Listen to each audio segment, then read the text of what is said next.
You guys can help me. I'm working on improving my print quality here, and this is the base layer it's printing. Notice there's little gaps there. Not that big one there. I assume it's going to come back and fill that.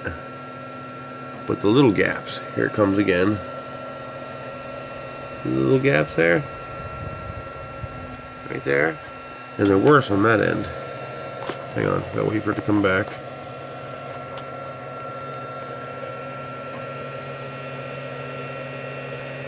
See the gaps?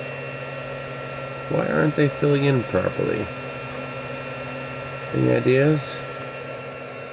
I'm also having a problem with, I think that was just the filament skipped right there.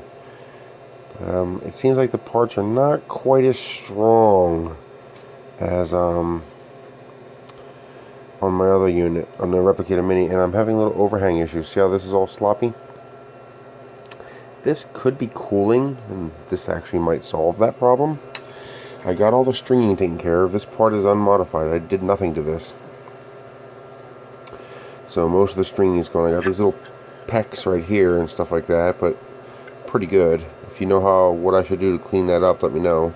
Or a good tutorial on how to tune one of these printers. It's a Maker Select, a 1HAL Duplicator i3v2 clone. And it's like a little weak. This is nice and strong, but this part here you can hear it crinkle. Well, that feels pretty good now. But I could hear cracking earlier. It might have... maybe nothing. Maybe this is fine. I'm having slight issues with the bottom layer. But here's the big problem I'm having. I print these key fobs for my car, and they're not coming out clean. And I'm having a big problem getting this one edge to print. This side here prints fine, but this upward curve here, the overhang curve, won't print good. You can really see how bad it is on this one. See that? When I was printing it, this was actually, I can't even do it. It was actually curving up like this, the part that was in the air, but not on the right side. It prints like this. It prints like that. So this side was printing fine, and this side was not. I actually had to, take a knife and push it down and push it. Each time it printed that side, I push it and flatten it until it had enough layers to have integrity, and not do that. I'm wondering if printing Kohler might help with this. And the finish it's just not as clean as the Replicator Mini. The Replicator Mini did a really nice finish. This is at 100 mics. These are at 200 mics. If you have any ideas, I had some problems with this, but I'm pretty sure this is a result of simply printing too fast. I really jacked up the print speed, because where it was printing slower, it looks fine, and when I printed it real slow, it looked real fine. No problem at all. So I think I was just going too fast for it.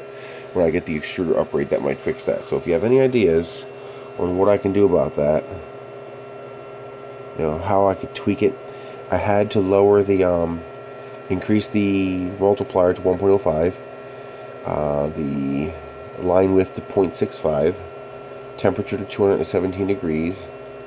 I adjusted the diameter correctly based on measurements from the filament itself.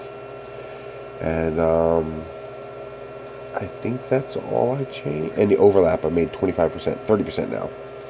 Hoping to get rid of those little lines. Down here is pretty good, but up there's more of them. I'm not sure why. The bed's leveled pretty nicely. Any suggestions? Let me know. Especially a tutorial on how to tweak this thing. In Simplify 3D, what do I change to get whatever result I need? If whatever problem I'm having, like this here is obviously slow down, and then print fine. When I print slower, the parts print fine. Is it just under extrusions? I'm getting a weak part. Is that all that is? Just I need to extrude more plastic? What's the correct way to make it extrude more plastic? Mess with the multiplier? Mess with the line width? What's the right thing to do? On the Benchy, I'm having little problems with overhang there. Okay. It's not as clean as I'd like. Again, bridging overhang problems there with the arc. The hull is a little uneven, and I'm having problems getting the first layer to